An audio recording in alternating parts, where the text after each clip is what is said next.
మాజీ మంత్రి బాలినేని శ్రీనివాసరెడ్డి అలాగే చెవిరెడ్డి భాస్కర్ రెడ్డి మధ్య మాటల యుద్ధం తారాస్థాయికి చేరింది. బాలినేని శ్రీనివాసరెడ్డి చెవిరెడ్డి భాస్కర్ రెడ్డి గురించి అలాగే జగన్మోహన్ రెడ్డి గురించి కొన్ని బాంబులు పేలుస్తూ ఉంటే అదే తరహాలో చెవిరెడ్డి భాస్కర్ రెడ్డి బాలినేని శ్రీనివాసరెడ్డి మీద విరుచుకుపడుతూ ఉన్నారు. వీరిద్దరి గొడవ వల్ల ఇప్పుడు తాడేపల్లి అంతఃపుర రహస్యాలు అనేవి బయటకు వస్తున్నాయి అంటూ కొన్ని వార్తలు వస్తున్న నేపథ్యంలో వీటి మీద మనం విశ్లేషణ చేసుకునేటువంటి ప్రయత్నం చేద్దాం. ప్రస్తుతం మనతో పాటు ఉన్నారు ప్రముఖ రాజకీయ విశ్లేషకులు, ప్రముఖ సీనియర్ జర్నలిస్ట్ సిఎస్ రావు గారు. సార్తో మాట్లాడదాం. సార్ నమస్తే. సార్ నమస్తే. మాజీ మంత్రి బాలినేని శ్రీనివాసరెడ్డి అలాగే చెవిరెడ్డి భాస్కర్ రెడ్డి మధ్య మాటల యుద్ధం తారాస్థాయికి చేరింది. బాలినేని శ్రీనివాసరెడ్డి గారు రోజుకో బాంబు పేలుస్తూ ఉంటే అదే తరహాలో చెవిరెడ్డి భాస్కర్ రెడ్డి కూడా అటాక్ చేసేటువంటి ప్రయత్నం చేస్తూ ఉన్నారు. వీళ్ళిద్దరి యుద్ధం ఏదైతే ఉందో అది జగన్మోహన్ రెడ్డి అంతఃపుర రహస్యాలను బయట పెట్టేలాగా ఉంది అంటూ కొంతమంది అభిప్రాయాన్ని వ్యక్తం చేస్తూ ఉన్నారు. ఏంటి సార్ అసలు ఎటువంటి రహస్యాలు బయట పెట్టారు బాలినేని శ్రీనివాసరెడ్డి? గత 4-5 రోజుల నుంచి బాలినేని శ్రీనివాసరెడ్డి గారు మాట్లాడుతున్నటువంటి మాటలను మనం కనుక అబ్జర్వ్ చేస్తే రాబోయేటువంటి రోజుల్లో అంతఃపుర రహస్యాలని బయట పెడతారేమో అనేటువంటి ఒక అభిప్రాయం ఇప్పుడు సోషల్ మీడియా వేదికగా ట్రోల్ అవుతుంది. అంతఃపుర రహస్యం అంటే ఏంటి? తాడేపల్లి రహస్యం అంతే కదా. తాడేపల్లి అసలు ఏం జరిగింది, అందరూ అక్కడ లోపల ఇన్సైడ్ అనేది బయట పెట్టేటువంటి అవకాశం ఉందేమో అనేటువంటి డౌట్స్ వస్తున్నాయి. ఆ తరహా హింట్స్ కూడా ఇచ్చారు బాలినేని శ్రీనివాసరెడ్డి గారు. నువ్వు ఎక్కువ మాట్లాడితే కనుక మొత్తం బయట పెట్టాల్సి వస్తుంది, అసలు రహస్యాలు మొత్తం బయట పెట్టాల్సి వస్తుందని చెప్పి వార్నింగ్ ఇచ్చారు ఆయన. అమెరికా వెళ్ళి ఏం చేశారు, చెవిరెడ్డి భాస్కర్ రెడ్డి ఇవన్నీ కూడా బయట పెట్టాల్సి వస్తుంది. దావోస్ వెళ్ళి జగన్మోహన్ రెడ్డి గారు ఏం చేశారు, ఇవన్నీ బయట పెట్టాల్సి వస్తుంది, అనవసరంగా ఎక్కువ చేయమాకండి అని చెప్పేసి ఆయన సున్నితంగా వార్నింగ్ ఇచ్చారు. సో దాంతో బహుశా వాళ్ళు సైలెంట్ అయ్యారా ఏంటి అనేది అర్థం కావట్లేదు. మొత్తం మీద గత 4 రోజుల నుంచి మాత్రం ఒక యుద్ధమే నడిచింది అటు చెవిరెడ్డి భాస్కర్ రెడ్డి గారికి అలాగే బాలినేని శ్రీనివాసరెడ్డి గారికి మధ్య. కారణం ఏంటంటే వీళ్ళిద్దరూ కూడా ఒకళ్ళేమో బంధువు, మరొకళ్ళేమో ఇంట్లో మనిషి. ఎవరు ఇంట్లో మనిషి? చెవిరెడ్డి భాస్కర్ రెడ్డి జగన్మోహన్ రెడ్డి గారికి. బంధువు ఎవరు? బాలినేని శ్రీనివాసరెడ్డి గారు బంధువు. వీళ్ళిద్దరికీ జగన్మోహన్ రెడ్డి గారి యొక్క అంతఃపుర రహస్యాలు, కుటుంబ రహస్యాలు అన్నీ తెలుసు. వీళ్ళే బజార్ను పడితే అసలు జగన్మోహన్ రెడ్డి గారికి సంబంధించినటువంటి కుటుంబ వ్యవహారాలు కానీ ఆయన వ్యాపారాలు కానీ ఇవన్నీ ఒక్కోటి బయటకు వస్తున్నాయి. వీటితో పాటు ఇప్పుడు అమెరికాకు సంబంధించినటువంటి వ్యవహారం కూడా బయటకు వచ్చింది. ఇది ఆదాని దగ్గర ముడుపులు తీసుకున్నటువంటి వ్యవహారం అమెరికాలో బయటకు వచ్చింది. దీని మీద ప్రపంచవ్యాప్తంగా కూడా చర్చ జరుగుతుంది.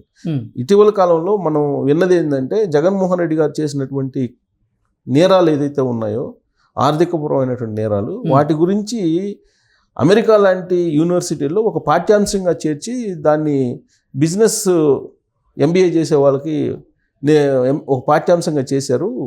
ఇలాంటి ఫ్రాడ్ కూడా బిజినెస్లో చేయొచ్చు అని చెప్పి ఒక పాఠ్యాంశంగా చేర్చి చెప్తున్నారు అనేది ఒకటి వినిపించింది.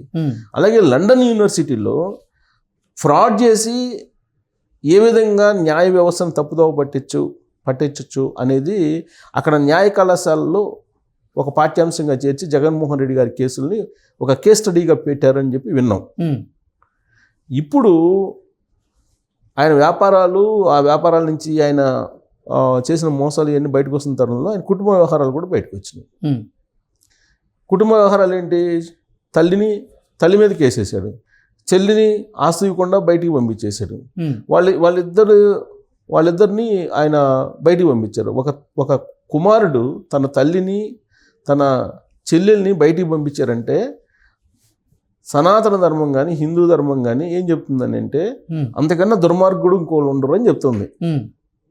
ఇప్పుడు ఆయన జగన్మోహన్ రెడ్డి గారిని దుర్మార్గుడు అంటున్నారని అంటే నేను చెప్పేది సనాతన ధర్మం హిందూ ధర్మం మాత్రమే చెప్తున్నాను నేను. సరే ఆయన ఏమంటారా అనేది ఆయన ఆరాధించేటువంటి వాళ్ళు ఇవాళ కూడా ఉన్నారు. మనం దుర్మార్గుడు అంటానికి కూడా లేదు అతన్ని. ఇప్పుడు చెల్లిని తల్లిని కాదనుకున్నటువంటి జగన్మోహన్ రెడ్డి గారిని కూడా ఆరాధించేటువంటి వాళ్ళు ఉన్నారు కాబట్టి మనం ఆ మాట అనడానికి లేదు. ఇప్పుడు అసలు ఆ రహస్యాలు మొత్తం ఇంట్లో రకరకాలు జరిగినాయి. వాటన్నిటిని బయట పెట్టడానికి సిద్ధపడుతున్నాడు బాలినేని శ్రీనివాసరెడ్డి గారు. చెవిరెడ్డి భాస్కర్ రెడ్డి ఎందుకు బాలినేని శ్రీనివాసరెడ్డి గారి మీద విరుచుకుపడుతున్నాడు? బాలినేని శ్రీనివాసరెడ్డి గారు ఆల్రెడీ పార్టీ నుంచి బయటకు వచ్చేసాడు. బయటకు వచ్చి ఆయన ఎక్కడ కూడా జగన్మోహన్ రెడ్డి గారి గురించి ఫస్ట్ ఫేజ్లో మాట్లాడాల. ఇప్పుడు విద్యుత్తుకు సంబంధించినటువంటి ఒప్పందాల్లో ఆదాని దగ్గర నుంచి 1750 కోట్ల రూపాయలు లంచం రూపంలో జగన్మోహన్ రెడ్డి గారు తీసుకున్నారు అనేది అమెరికా కేంద్రంగా బయటకు వచ్చిన తర్వాత ఆ ఫైలు నా దగ్గరికి వచ్చింది అర్ధరాత్రి. నేను సంతకం పెట్టమన్నాను, నేను పెట్టలేదు అని చెప్పారు. చెప్పి దీంట్లో ఏదో ఖచ్చితంగా బలమైనటువంటి మతలబు ఏదో ఉంది అని చెప్పి నాకు ఆ రోజే అనుమానం వచ్చింది.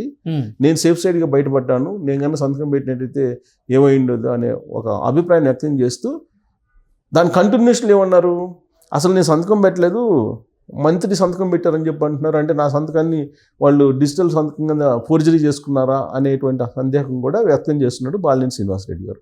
ఇలాంటి సమయంలో ఆయనకి కౌంటర్ ఇవ్వడానికి చెవిరెడ్డి భాస్కర్ రెడ్డి గారు రంగంలోకి దిగారు.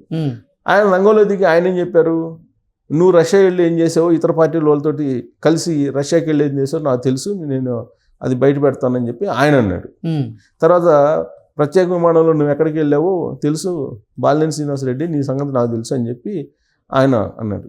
ఇలా చిలికి కాని వాళ్ళలాగా వీళ్ళిద్దరి మధ్య రాజకీయపరమైన వారు రాజుకొని లాస్ట్కి ఎక్కడి వరకు వెళ్ళిందంటే, అసలు నీకు ఒంగోలులో ఏం పని, నువ్వు చిత్తూరు జిల్లా వైఎస్ఆర్ కాంగ్రెస్ పార్టీ ఇన్ఛార్జి, నువ్వు ఒంగోలులో వచ్చి నీకు ఏ అర్హత ఉందని చెప్పేసి ఒంగోలులో వచ్చి నువ్వు ఎంపీగా పోటీ చేసావు. ఆ రోజే నేను చెప్పాను, కానీ జగన్మోహన్ రెడ్డి గారు వినలేదు. కానీ ఆ పార్టీలో ఉన్నాను కాబట్టి ఆ రోజు వినక తప్పలేదు, అసలు ఆ రోజే నీ ఇక్కడికి రావడాన్ని నేను ఒప్పుకోలేదు అని చెప్పాడు. దానికి కౌంటర్గా చెవిరెడ్డి భాస్కర్ రెడ్డి అన్నారు, నేను ఒంగోలులో ఉండి తీరుతా, ఒంగోలు నుంచే రాజకీయాలు చేస్తాను నేను, ఎందుకు చేయకూడదు. పవన్ కళ్యాణ్ పిఠాపురం వెళ్ళారు కదా, పిఠాపురంతో ఏం సంబంధం ఆయనకి, పాలకొల్లు కదా వాళ్ళది, పాలకొల్లు నుంచి పిఠాపురం ఎందుకు వెళ్ళాడు అని చెప్పి ఈ వర్షన్లో పవన్ కళ్యాణ్ని టార్గెట్ చేశారు చెవిరెడ్డి భాస్కర్ రెడ్డి. చేస్తూ నేను ఒంగోలులోనే ఉంటాను, ఒంగోలులో ఏం చేస్తానో చూడండి, ఒంగోలులో వైఎస్ఆర్ కాంగ్రెస్ పార్టీకి సంబంధించి మొత్తం నేనే టేకప్ చేస్తాను, ఒంగోలుకు వచ్చి తీరుతాను అని చెప్తూ ఇంకో మాట కూడా అన్నాడు, నువ్వు అంత పుడింగివైతే మరి నేను ఎంపీగా పోటీ చేశాను ఒంగోలులో, అదే ఒంగోలులో నాకు ఓట్లు ఎక్కువ వచ్చినాయి, నీకు నాకన్నా తక్కువ వచ్చినాయి, మరి ఎందుకు వచ్చినాయి అని అడిగాడు చెవిరెడ్డి భాస్కర్ రెడ్డి బాలినేని శ్రీనివాసరెడ్డి గారిని. దానికి ఇంకా ఆన్సర్ చేయలా బాలినేని. ఎంపీగా పోటీ చేస్తే నువ్వు అంత ఒంగోలులో అంత తోపు లీడర్ అయితే మరి నీకు తక్కువ వచ్చినాయి కదా నాకన్నా, కాబట్టి నన్నే ఆదరిస్తున్నారు. తర్వాత మాగుంట శ్రీనివాసరెడ్డిని ప్రపోజ్ చేశావు నువ్వు ఆ రోజున. మాగుంట శ్రీనివాసరెడ్డి ఎక్కడ ఒంగోలు అతనా, ఒంగోలు కాదు కదా నెల్లూరు అతను. నెల్లూరు అతను వచ్చేసి నువ్వు ఒంగోలు ఎట్ట పోటీ చేస్తే నువ్వు ఎందుకు అభ్యంతరం పెట్టడం లేదు, ఇన్ని సంవత్సరాల పాటు ఎందుకు అభ్యంతరం పెట్టలేదు అని చెప్పి వీళ్ళు రాజకీయ పరమైనటువంటి యుద్ధానికి తెరలేపారు. తెరలేపడంతో పాటు అసలు బాలినేని శ్రీనివాసరెడ్డి ఏమంటారంటే, అసలు ఇంకో జిల్లా వాళ్ళని తీసుకొచ్చి వేయటం అనేది అసలు దేశ చరిత్రలో ఏ రాష్ట్రంలో ఈ విధంగా జరిగి ఉండదు, ప్రపంచంలోనే ఎక్కడ జరిగి ఉండదు, ఒక జగన్మోహన్ రెడ్డి ఈ విధమైనటువంటి చేశారన్న దానికి ఎన్ని కౌంటర్లు వేశారు చెవిరెడ్డి భాస్కర్ రెడ్డి. ఆయన కౌంటర్ వేస్తూ ఒంగోలుని వదిలిపెట్టి వెళ్ళను అని చెప్తున్నాడు ఆయన. ఒంగోలులోనే నేను రాజకీయం చేస్తాను, నీ సంగతి చూస్తానని చెప్పి బాలినేని శ్రీనివాసరెడ్డిని సవాల్ చేస్తూ ఉన్నాడు. దాంతో ఈయన నైరాశ్యంలోకి వెళ్ళాడా ఏంటనేది అర్థం కావట్లేదు. ఈయన ఒక డైలాగ్ వేశాడు, అసలు నేను ఎలక్షన్ ముందే పార్టీ మారదాం అనుకున్నాను, తెలుగుదేశం పార్టీలోకి మంత్రి పదవి ఆఫర్ కూడా చేశారు, కానీ నేను మారలేదు, నా కర్మ, నా టైం బాగలేదు అన్నట్టుగా ఆయన మాట్లాడారు. అంటే డిఫెన్స్లో పడ్డాడా బాలినేని శ్రీనివాసరెడ్డి. చెవిరెడ్డి భాస్కర్ రెడ్డి రచించినటువంటి ఒక బ్లూ ప్రింట్ ఏదైతే ఉందో ఒంగోలు మీద, ఆ బ్లూ ప్రింట్ కంటిన్యూ చేస్తే తన భవిష్యత్తు ఏందనేది బాలినేని ఆందోళన చెందుతున్నాడా, అందుకే ఆ విధమైన నైరాశ్యమైన డైలాగులు వేశారా అనేది ఒకటి వినిపిస్తుంది. ఇదంతా ఒక ఎత్తు అయితే, అసలు ఒంగోలుకి సంబంధించి అక్కడేమో కమ్యూనిస్టులు ఎక్కువ, చైతన్యం ఎక్కువ, ఆడ కమ్యూనిస్ట్ భావజాలంతో పాటు జర్నలిస్టులు కూడా ఎక్కువ ఉంటారు. కానీ తమాషా ఏంటంటే, అక్కడ నాకు తెలిసినంత వరకు గత కొన్ని దశాబ్దాలుగా ఇతర ప్రాంతాల వాళ్ళు వచ్చి అక్కడ రాజకీయాలు చేస్తున్నారు. ఎగ్జాక్ట్లీ, కొన్ని దశాబ్దాలుగా.